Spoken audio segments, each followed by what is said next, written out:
Tras el último Consejo de Ministros de 2020, el presidente Pedro Sánchez ha hecho balance de su primer año al frente del Gobierno de coalición. Allí ha asegurado que su Ejecutivo ha cumplido con el 23% de los compromisos y ha anunciado Pedro Sánchez una hoja de ruta para renovar la monarquía.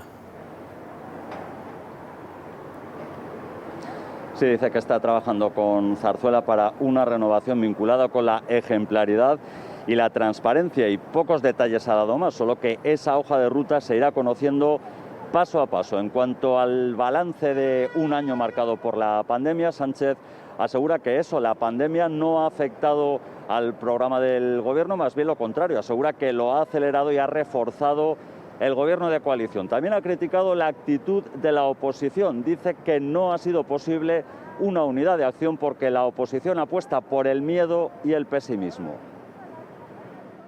En la que iba a ser la habitual comparecencia de balance de gobierno, Pedro Sánchez ha confirmado que Felipe VI tiene su propia hoja de ruta para renovar la monarquía. El presidente ha dicho que se desvelará paso a paso. Irán conociendo cómo se materializan esa hoja de ruta que señaló el jefe del Estado, el rey Felipe VI, de renovación de la corona en cuanto a la transparencia y la ejemplaridad.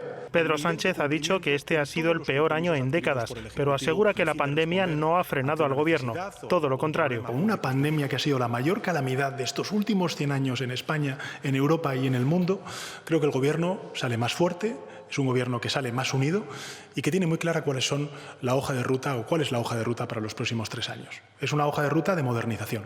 Sánchez se ha mostrado satisfecho del primer año de gobierno de coalición y ha destacado que ya se ha conseguido poner en marcha 1 de cada 4 compromisos del Ejecutivo. Hace menos de 12 meses, el Gobierno de España ha asumido un total de 1.238 compromisos. 1.238 compromisos, de los cuales a día de hoy, en primer lugar, hemos cumplido ya el 23,4% de los mismos. El presidente ha acusado a la oposición de alentar al miedo y al pesimismo. Enfrente, ha dicho, se encontrarán a un gobierno unido. Pues si los problemas que tenemos no fueran suficientes, se van a inventar conspiraciones fantasmales, lunáticas, problemas imaginarios, van a trazar un panorama apocalíptico. En el que tiene que ser, ha dicho, el año de la recuperación, Sánchez marca con rojo la renovación del Consejo General del Poder Judicial y la reforma del sistema de pensiones. También ha descartado la subida del salario mínimo, que quedará congelado en 950 euros.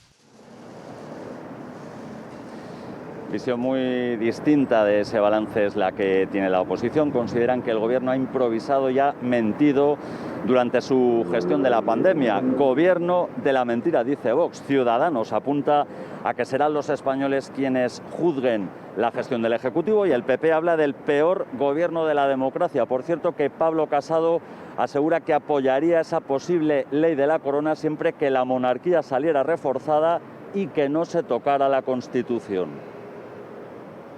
Pablo Casado considera que la pandemia ha cogido a España con el peor gobierno de la historia de la democracia, al que tacha de mentiroso, incompetente y arrogante.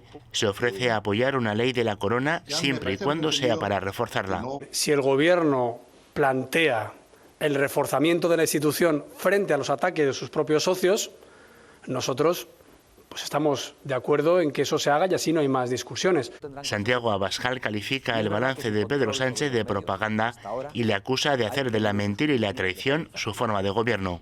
Este es el hombre que dijo que no pactaría con comunistas y etarras, que dijo que había derrotado al virus en el mes de junio, el hombre que ha traído la ruina y la muerte como ningún gobernante del mundo. Inés Arrimadas considera que el gobierno ha cometido muchos errores e improvisaciones y que ha dejado el liderazgo a las comunidades autónomas. Y la valoración del gobierno la harán los españoles en base a datos de verdad, como los fallecidos por la pandemia, como la caída del PIB, como las personas que sufren las consecuencias económicas, y no la van a hacer los expertos supuestos. Partido Popular y Ciudadanos avisan que acudirán al Constitucional si el Ejecutivo indulta a los condenados del proceso.